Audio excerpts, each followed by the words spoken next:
Welcome. If you're joining us from afar or from home, welcome to the podcast.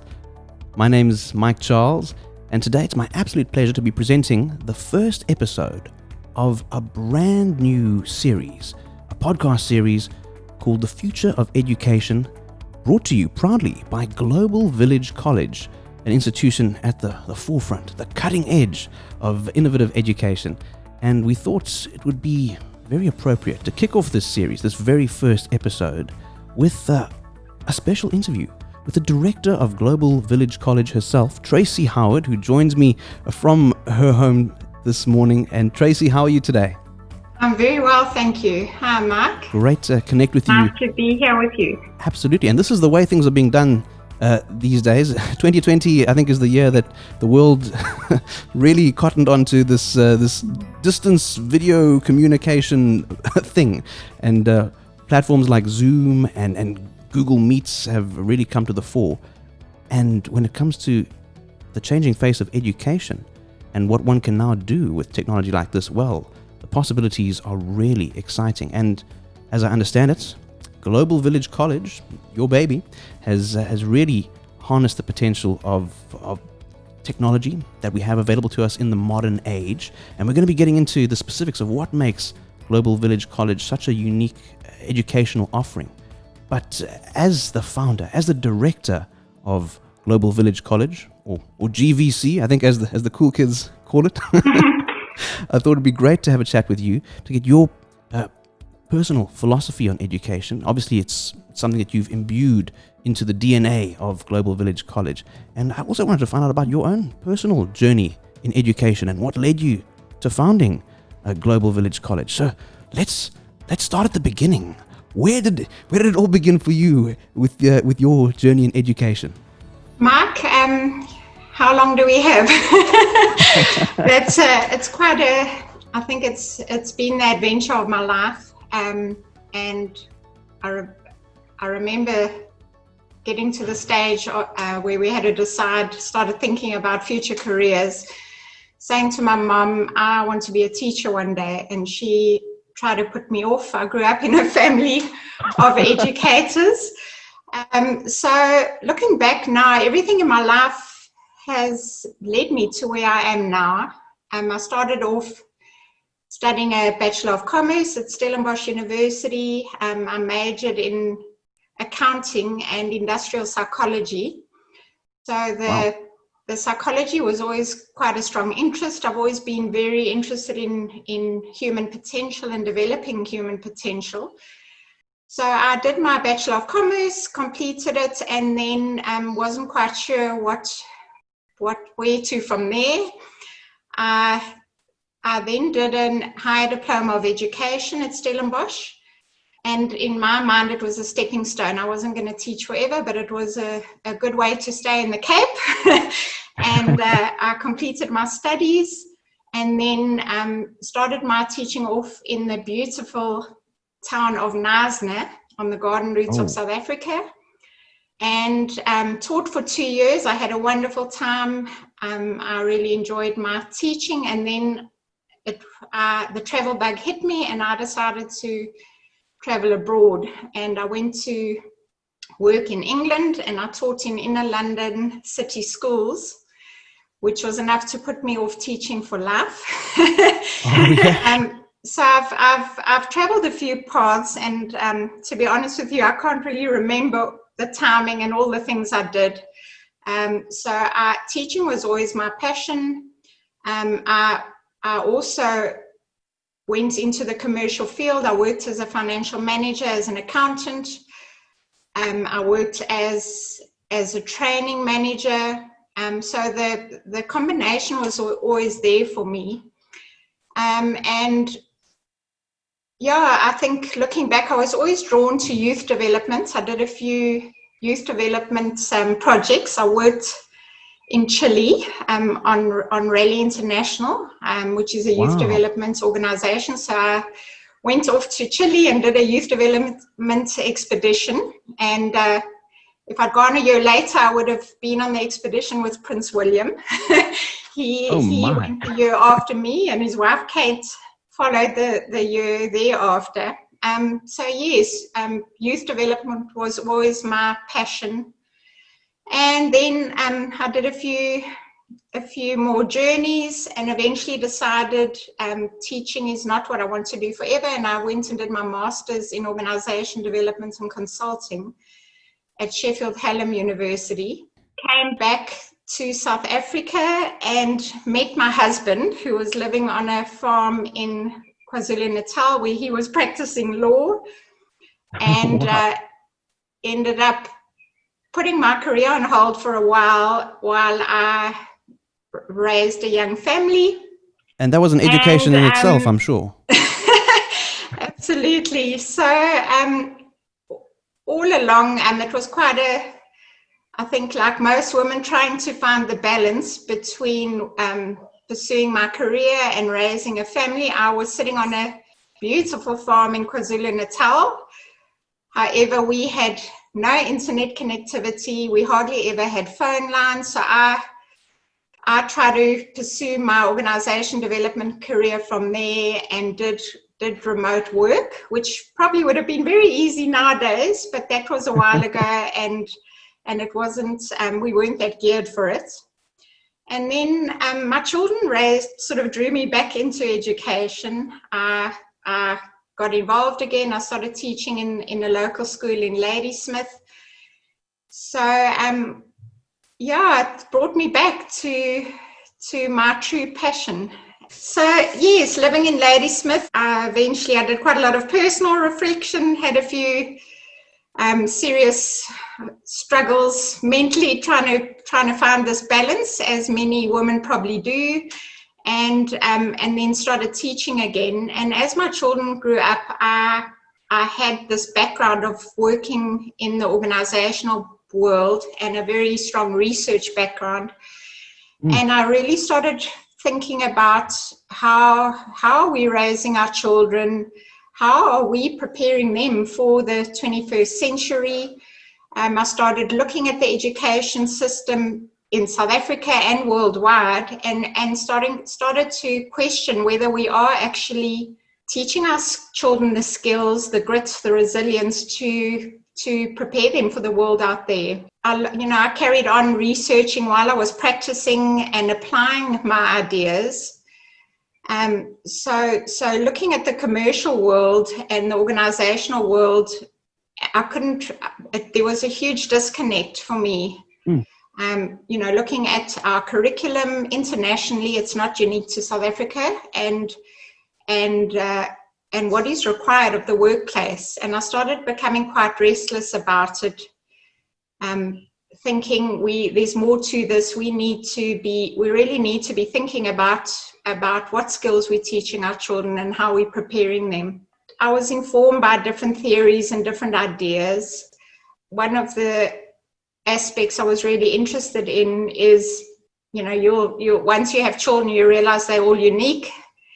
Like we all are, they're different. I've got two boys, they're now 15 and 13, and very different characters, very different interests, very different abilities. So started looking at the children I was teaching and my own children and the children in my community, and realizing that our education system is not catering for the individual. And I think that is what's really essential, is we unique people.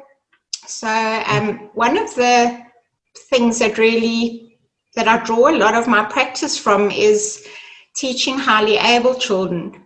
So there's a huge focus. To define that, how would you define a highly abled child? So it's I certainly don't believe in putting children in boxes, and I think all children are able and they're all gifted. They all have different abilities.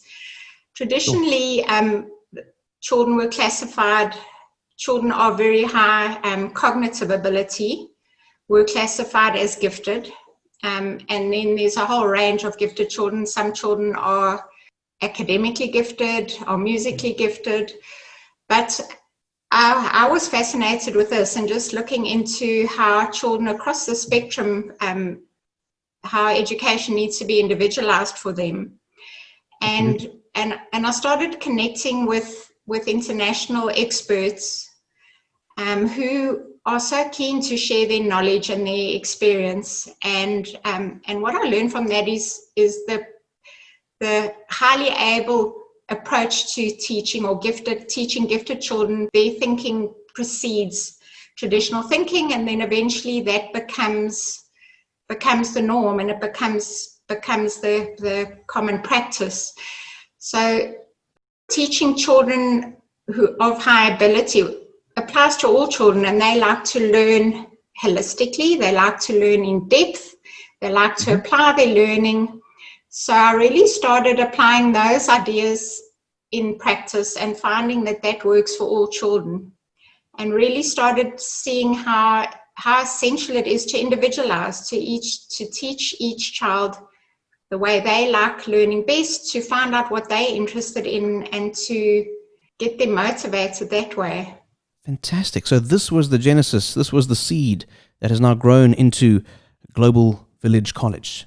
And looking at this kind of modern, forward-thinking, personalized approach to education, I myself am the product of a few years of homeschooling back in the day. And wow, that was quite unusual, Mark. I grew up on a farm myself for a few years, and it was either boarding school very far away or trying to do it at home. And I sort of had a bit of a boarding school experience, and then for the last year and a bit did a bit of homeschool before moving to back to the real world, the city. And my experience back in those days, this was before obviously internet and connected learning, but even then, I was able to move through syllabus so quickly, and it was so liberating, and to be able to go into particular subjects that were really interesting to me in a lot more depth than I might have been able to, or than I was able to when I went back to a conventional classroom setting, I think that just having had that little taste of the potential of a personalized learning experience, to be able to have your whole educational journey curated and fashioned around you and your abilities and helping you to excel, I think it's absolutely brilliant. And right now, in this age of distance learning and connectivity, I imagine that you can do this at scale, and you're not geographically confined. Am I right? Absolutely, Mark. As you say, it was quite unusual. I think people have been homeschooling for a long time, but it's become far more popular now. And I think we are living in the fourth industrial revolution age, and technology is a major liberator, and it allows us to individualize learning. I think COVID-19 has brought about a rapid transformation in education. And it's so exciting for me to see how children are loving learning independently. And because of technology, they can learn at their own pace. They can learn in depth about whatever they are learning. They can follow their passion. When they don't know what a word means, or if they don't know a term, they can Google it and find the answer themselves. So it is incredibly liberating. I think that is the word. And it's incredibly empowering and motivating. Absolutely. I couldn't agree with you more. And when it comes to the actual approach, the actual implementation, and the actual academic program that you are rolling out at Global Village College, what are we talking about? What kind of standard are we aiming at? So, Mark, I'm a South African. I've traveled abroad. I really believe in raising our children to be globally minded, while remaining locally relevant. So I have done extensive research. I've looked at different curriculums and different educational systems. And I really believe that the Cambridge International Examination System is brilliant. I think it gives children an international qualification, whilst also being locally relevant. So it's used all over the world. It is brilliantly quality managed. So it's actually an examination board run out of the University of Cambridge. So it has incredibly high quality standards. Wow. And people around the world can prepare for these examinations, write the examinations, and the qualifications are accepted all over the world at every university in the world, whether you want to study further or not.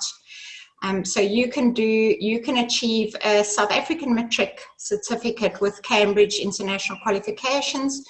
You can apply and have a very good chance of being accepted at any university in South Africa and at any university in the world, including your Ivy League universities, Princeton, Harvard, Oxford, Cambridge. Marvelous. So it is international.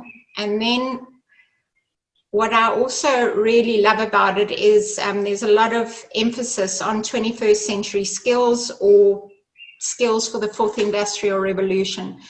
So we are preparing our children for life and work in the fourth industrial revolution. And it requires a new way of teaching and a new education system. So we need to be teaching our children skills.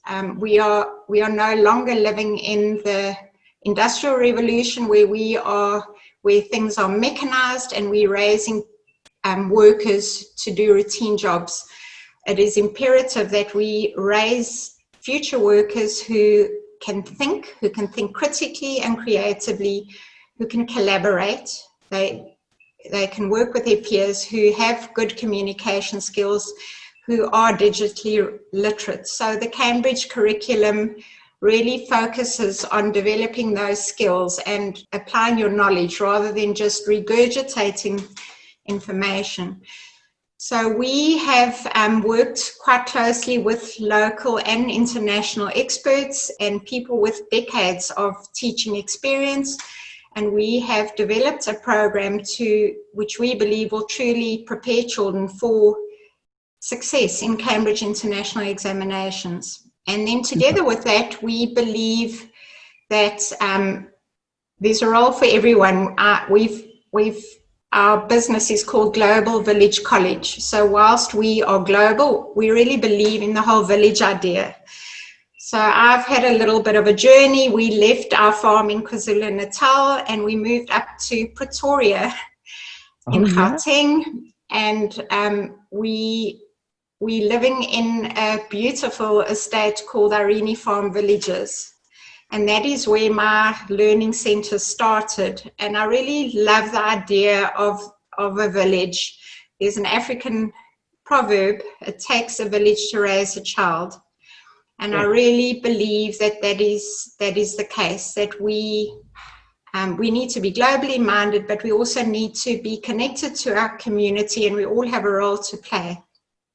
Parents have a very definite role to play in raising their children. The community has a role to play, and our role is that of academic specialists. So our management team has years of experience in school management and leadership, in education. We understand what children need to learn. We understand how they learn best. We understand different learning and emotional needs children have.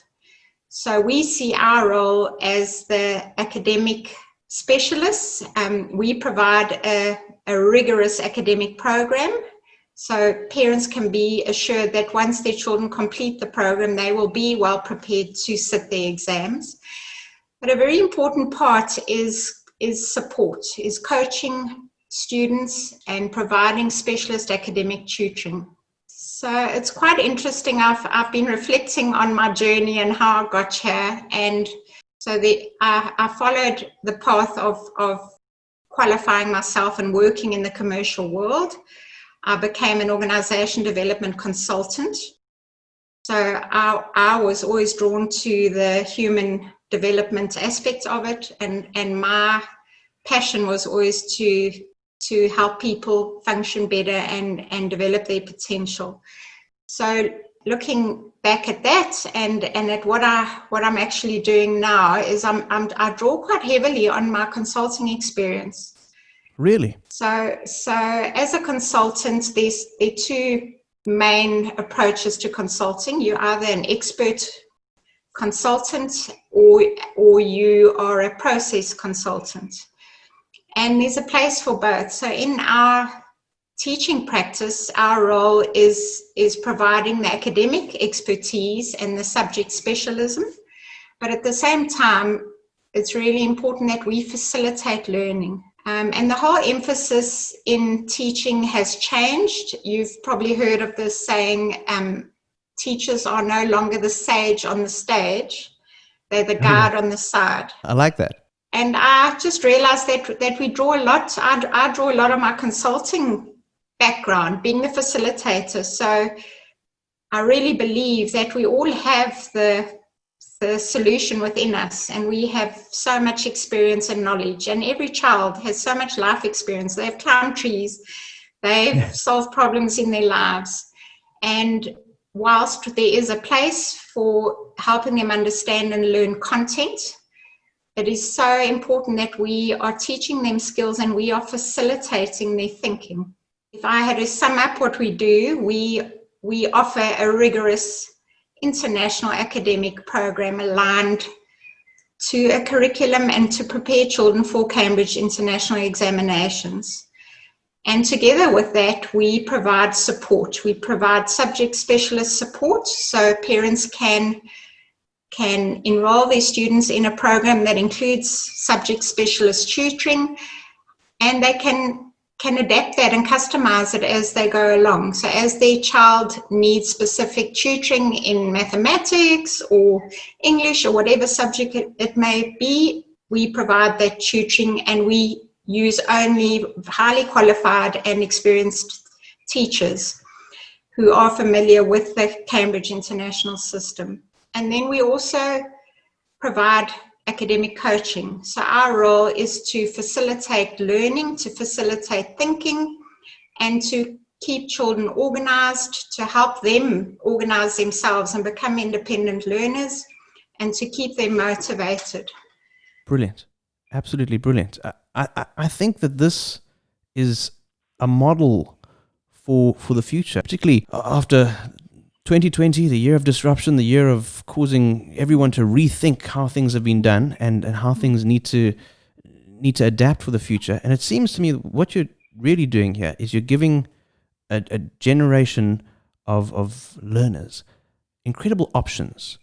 Firstly, with the Cambridge International qualification, your whole approach to developing a broad range of tools that our kids are going to need to draw on for careers that don't even exist right now. As you say, the fourth industrial revolution, it's this thing that's morphing and expanding, and 5 years, 10 years from now, there's going to be a whole host of possibilities in the workplace that we can't even really conceive right now. But if our kids have got the versatility, the skill set, the creativity, they're going to be able to adapt and grow into the fullest versions of themselves and unleash their full potential. And that's what it seems your approach at Global Village College is all about. Am I right? Mark, you are, and it is just so incredibly exciting. And I like the way you use the word options. I really believe that we have a responsibility to give our children options, so to give them choice. They are individuals. They are all going to follow different paths, and you know, even I grew up in an age where it was quite a big deal to decide what career you wanted to pursue because you thought you're going to do it for a very long time. Times have changed, and very few people follow one career. Most people have multiple career changes in their life. So It's really important that we teach children to adapt, to learn to manage change. COVID-19 shocked the whole world. It's brought about huge challenge and terrible despair. But at the same time, I think it has been very exciting from the point of view of bringing about massive transformation, bringing about huge change. And, you know, looking at my own children at this time, what I've tried to do is to help them see this as an opportunity and see it as a growth opportunity. And that is change is going to be a daily thing in their lives. So we need to teach them to manage change. We need to help them learn the skills they need. And yes, absolutely, we need to give them the options. I really believe that Cambridge International provides fantastic choice and options.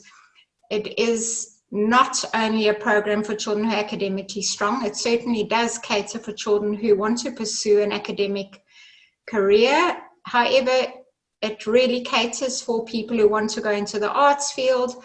It is not only for children who want to go to university. So it provides, just from a subject choice point of view, it provides fantastic choice and options. And yes, I think what does excite me is that that every day I see children develop and grow. I see children's wounds healing. I don't think most of us see the wounds that children pick up in a school system, which is pretty much a factory line. I was listening to Sir Ken Robinson, one of his TED Talks again, and he was a revolutionary. He was highly intelligent. He sadly passed away quite recently.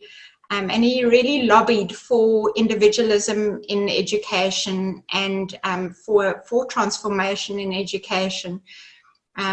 So that is hugely exciting, is seeing how, I love seeing how I can just help every child develop their confidence and go and find that unique potential in them and help them achieve academically and help them grow as individuals. It's super. It gives me hope for the future of education.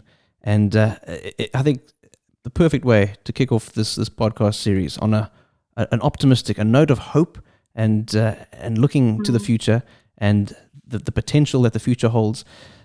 I think that the whole philosophy around Global Village College, what you're doing, what you're building, what you're growing for the future is absolutely superb. It's we need to be seeing more of this inspired thinking when it comes to education, challenging the status quo, upending the system that for so long hasn't done justice to so many. As you say, a classroom environment isn't for everyone. It's not going to bring out the best in every child.